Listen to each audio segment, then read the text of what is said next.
right, welcome viewers. Thank you for joining us on this special clip. This video will be a rundown on 1 year anniversary of the Offshore 600 hardtop with me as a user, and we'll go through some of the things that I really wanted to see on these vessels when I first was looking to purchase the one. So there was nothing available at the time, and this is extremely special setup, so I thought I'd better do a video of some of the things that I use a lot during my fishing time with it. Some of the things that I didn't expect to be very good, and I'm telling you they are. And some of the things that I'm kind of not using as well due to the configuration that I would like to have. So here we go. Background: a couple of years ago I sold my fiberglass vessel and I was in the market to purchase something a little bit bigger, just a little bit, but a hardtop. My issues with the fiberglass was not the quality that's available, but the configuration I wanted.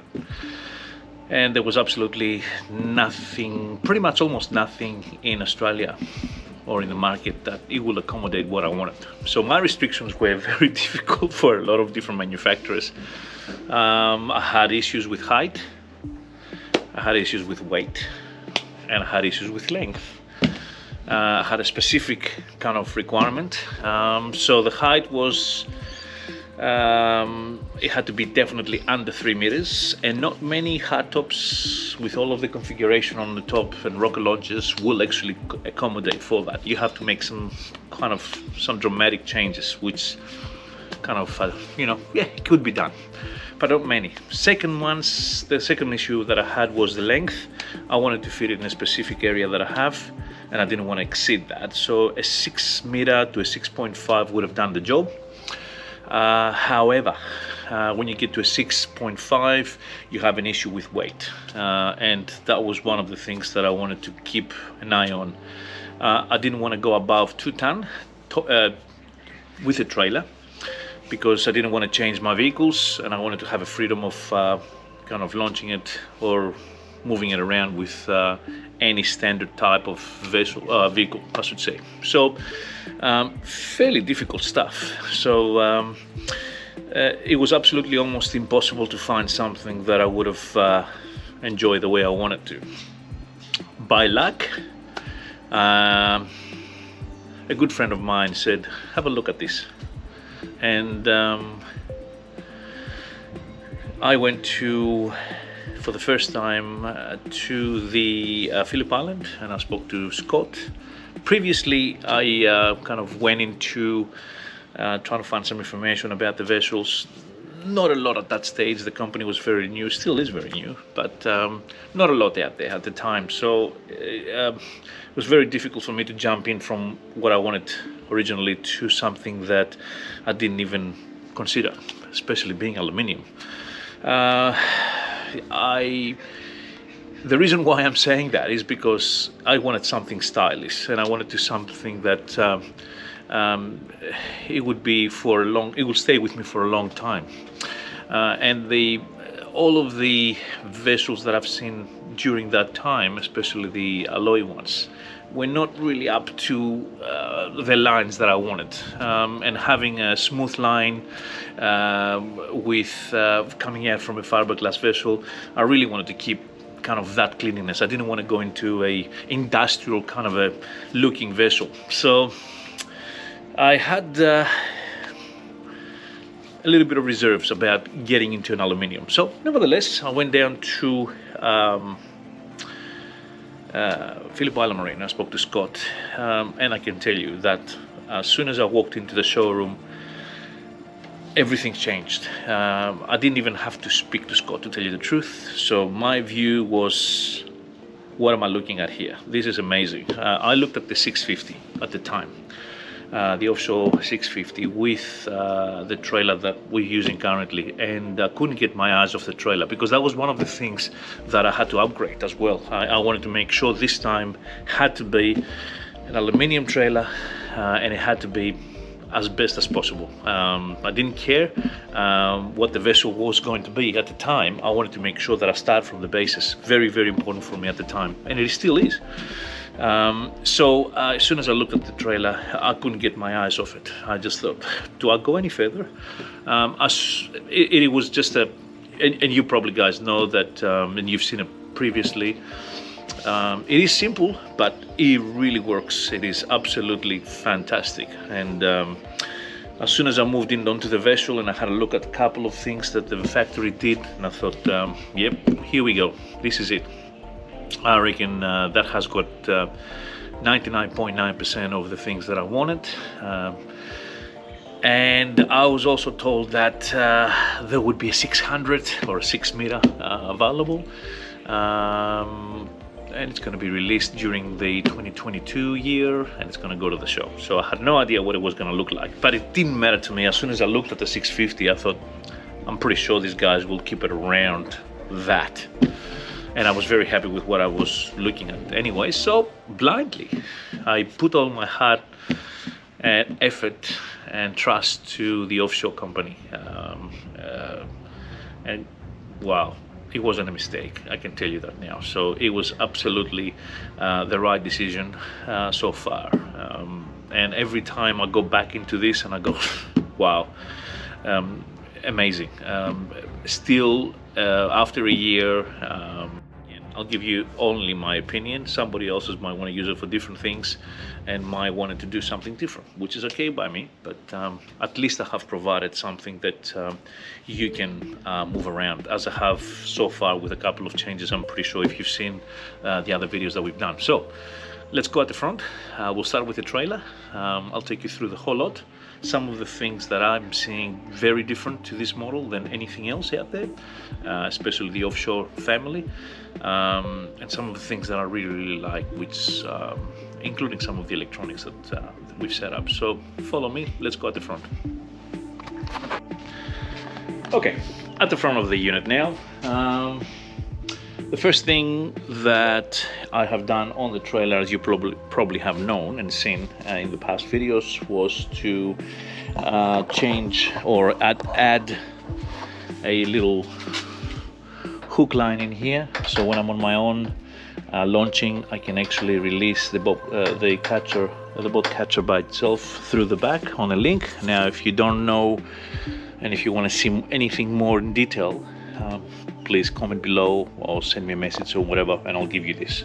Otherwise, we're going to be here for a long time. But boat catcher and the stopper as well down there, we matched it to the boat catcher unit. It was a little bit wider.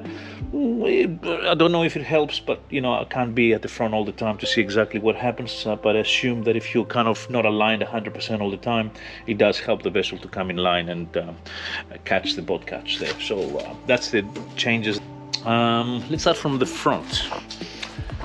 As you can see behind me, I've got the bowsprit. Now, why I had to replace the bowsprit was that we got our anchor caught at the wreck a second time now. First time I did this was with my fiberglass. There was no way in the world I would have pulled it, so I had to dive to get it. Now, this one, we did actually pulled it out with the vessel. However, the pulling was excessive, I should say, and I damaged the original aluminium bowsprit. So you're not really supposed to be pulling that far and that much with the unit. And I was in fact extremely impressed with all of the power that I've put in onto pulling out this particular anchor, which it was actually bent when it came out to me, and we fixed it. That if I had any other vessel, I guarantee at 100% I would have lost the front, or I would have some crack somewhere. It was just enormous. The pull was excessive. So I was very happy because nothing happened to the vessel, not even a scratch. At the same time, we tested the Lone Star and I can tell you the Lone Star in fact pulled it together with the vessel in one go. So we played for about 20 minutes to get this particular anchor off the wreck, and but we finally got it. So what we did here is I beefed it up a little bit. I went for a stainless steel, kind of a slightly redesigned, beefed up unit. Now I know it doesn't look as sexy as the original one, but to me it is how it works. We've made some changes to make sure that we don't have any issues with returning that particular anchor back into its lock position. So we put a ring on it as well to protect it from coming up. Now the difference between the Lone Star and the factory winch is that the Lone Star, as it's coming up, because of the rope and what it's happening in the drum, it's actually picking up speed as it comes up. So it is tricky, and it's a very powerful unit. So you've got to make sure you have a fairly good, very strong bowsprit. The beauty of it and how lucky we were is this particular first model, our bowsprit was not welded onto the unit, so it was bolted only. So it was very easy for me to just pull it apart and install this new one, which our local boys help us to do. So I'm not saying that you got to do the same.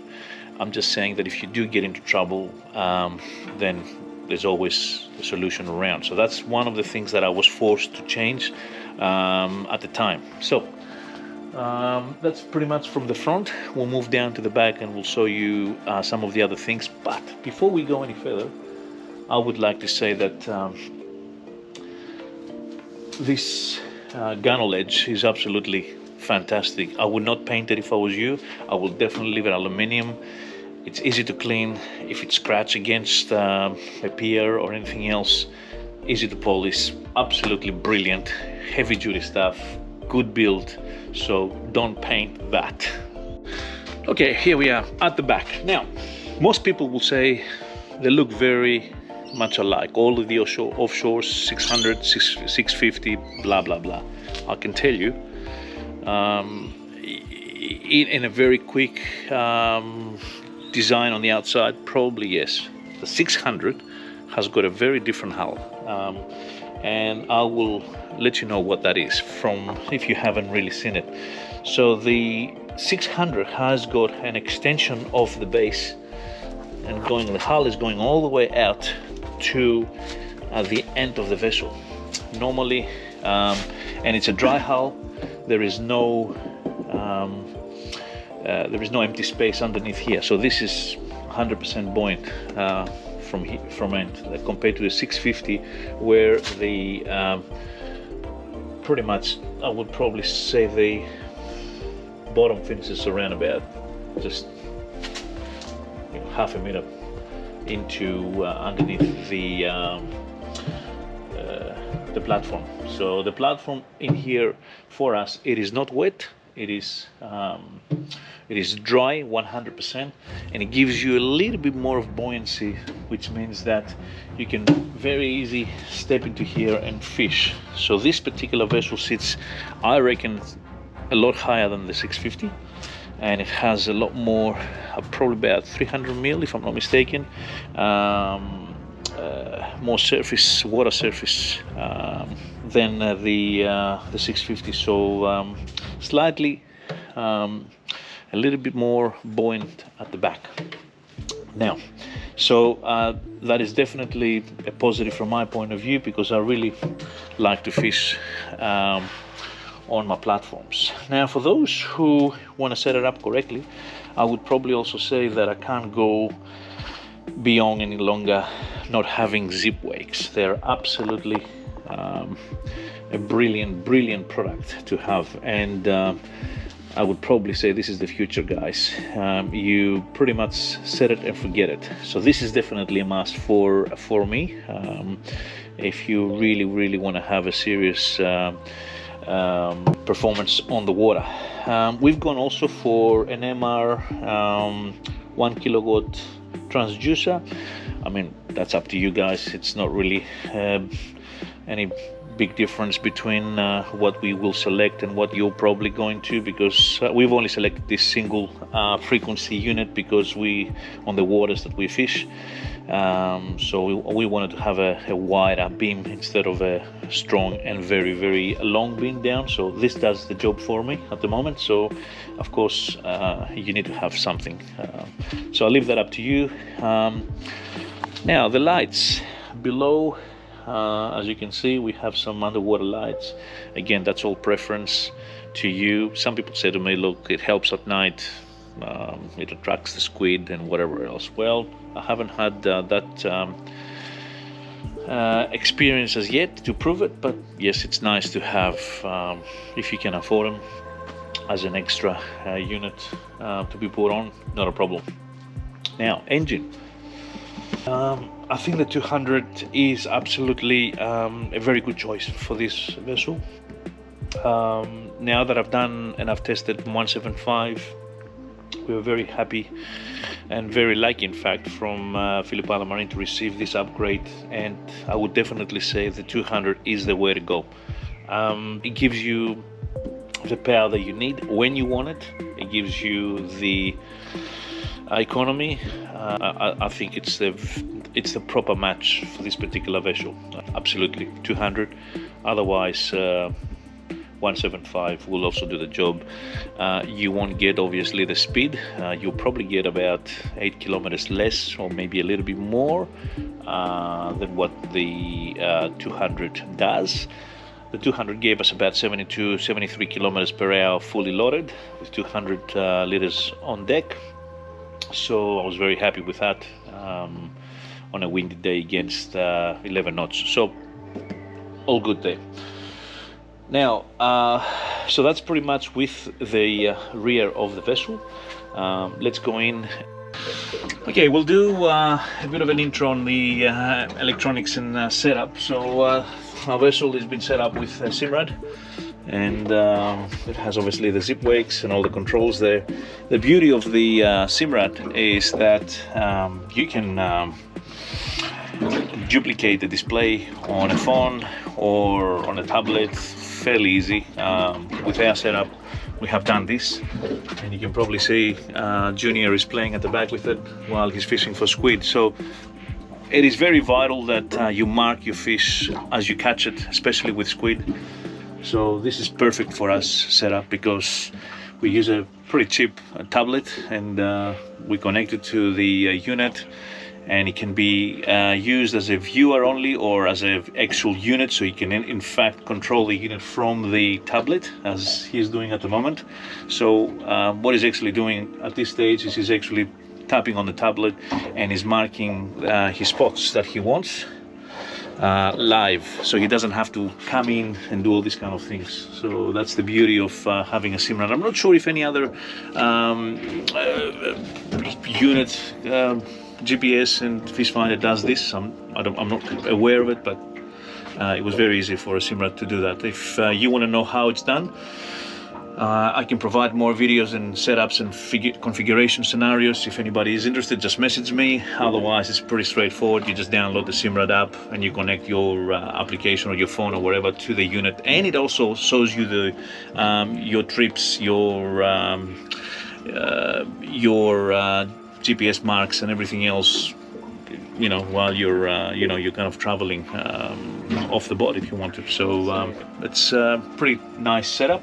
Now while he's fishing at the back, I'll do a little bit at the front. The cabin is absolutely brilliant. It's huge, so I'm not going to take you through it.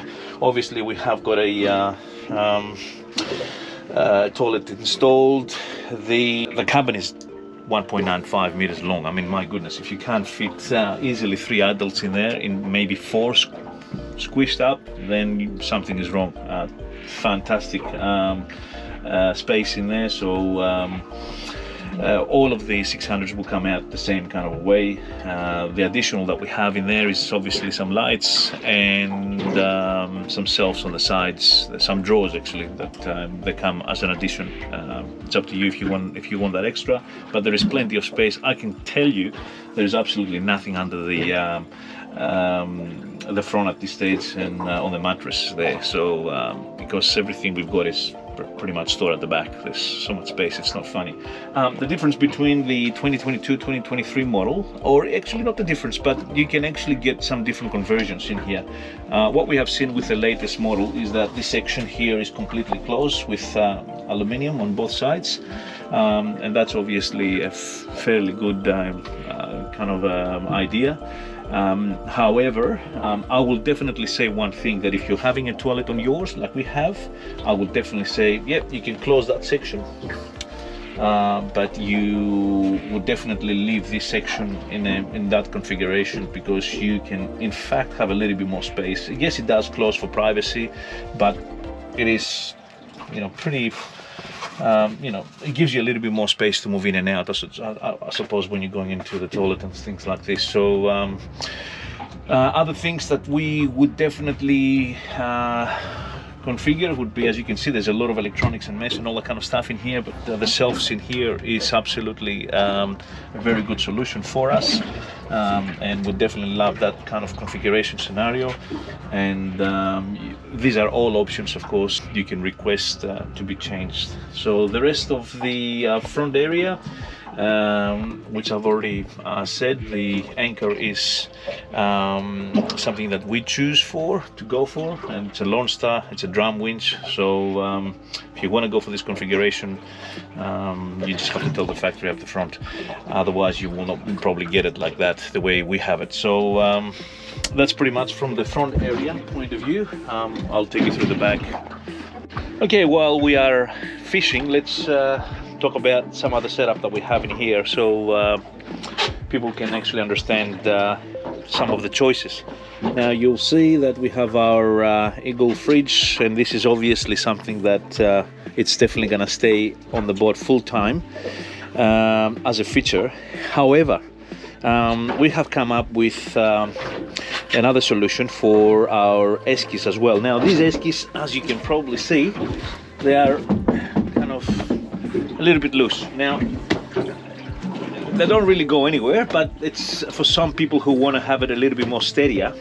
We have actually put the feet of that particular fridge's base on them, and we can in fact roll these out and change them over and put the esky onto the base of the fridge, and it's all stable. And in fact, if you use that base, you can do the same thing on both sides. So I can have two bases in here, and I can either have this fixed or two eskies fixed, or, you know, fridge and an esky, or it's up to you. So this is what we've kind of used, and that's how our normal setup.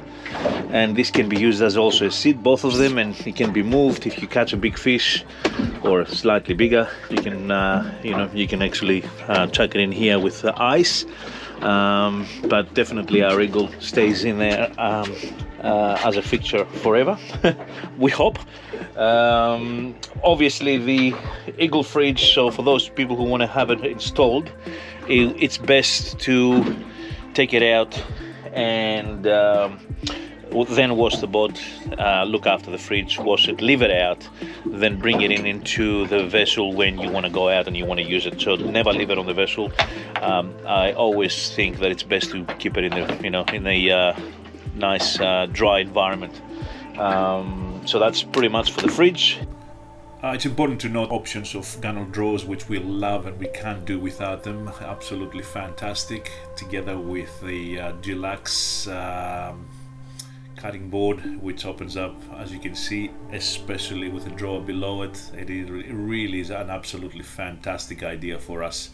So don't forget, also 8mm hull with 5mm walls. Now this particular slide out shelves are absolutely brilliant for us. They have heavy duty rails, they can take up to 100 kilograms, they can be used as a seat, but we do not use them as a seat. As you can see, I've taken the seats out that we originally had, and for us this is a must. We have gear on both sides, you can put diving gear or whatever else you want, and we've got so much stuff in them. As you can probably see, they are taking a lot of products in the 700 long, I believe it is. So that's brilliant if you want to use it.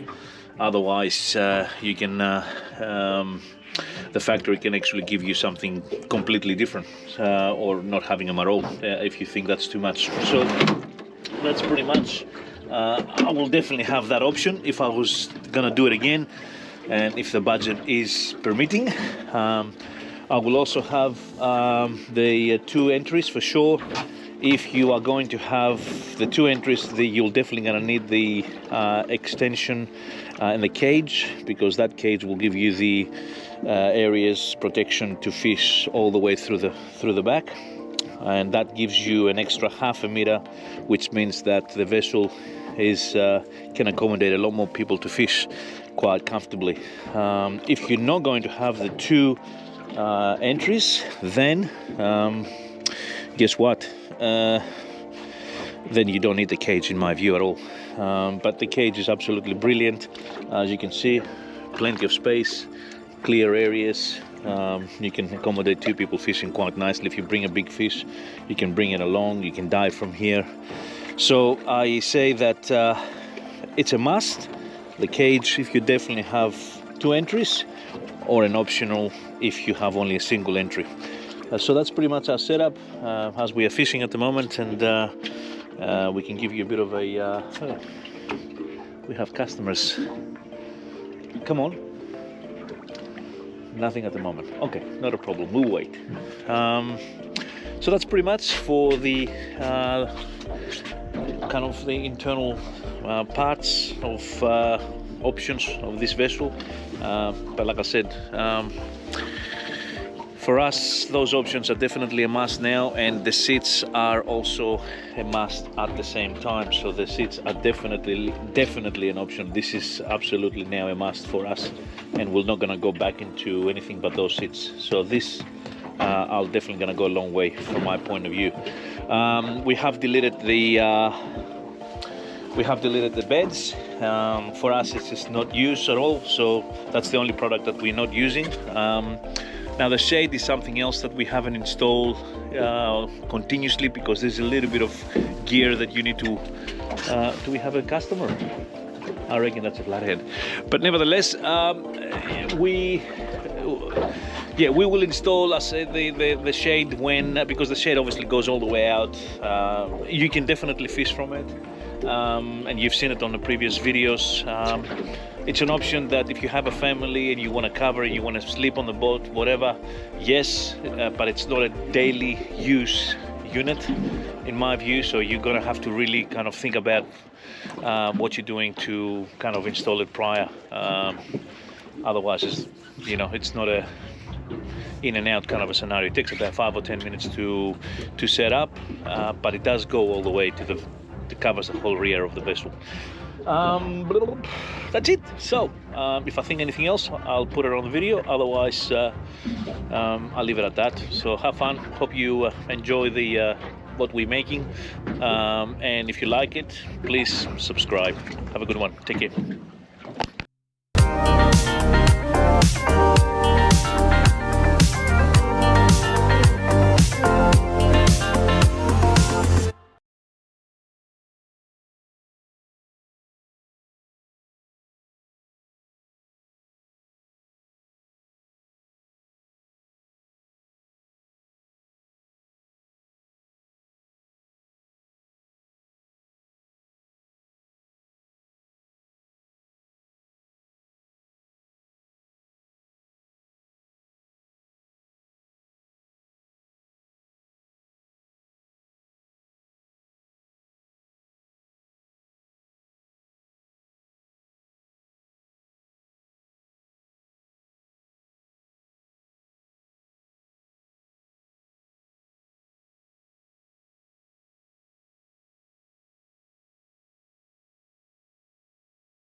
It's important to note options of gunnel drawers, which we love and we can't do without them. Absolutely fantastic, together with the deluxe cutting board, which opens up, as you can see, especially with a drawer below it. It really is an absolutely fantastic idea for us. So don't forget, also 8mm hull with 5mm walls. Special vessel for you guys. So that's pretty much it from me.